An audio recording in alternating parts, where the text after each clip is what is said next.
So naganap na nga po ang laban ng ating pambato na si Hot and Spicy Michael Dasmariñas kontra sa American knockout artist na si Elijah Pierce na ginanap sa Atlanta, Georgia, USA.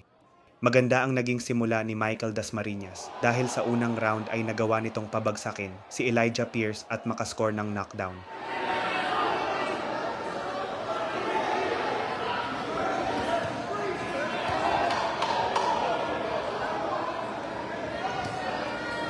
Pero matibay ang American fighter at nagawa nitong makasurvive sa malalakas na suntok ng Pinoy. Kaya nakapag-recover si Pierce sa mga sumunod na rounds.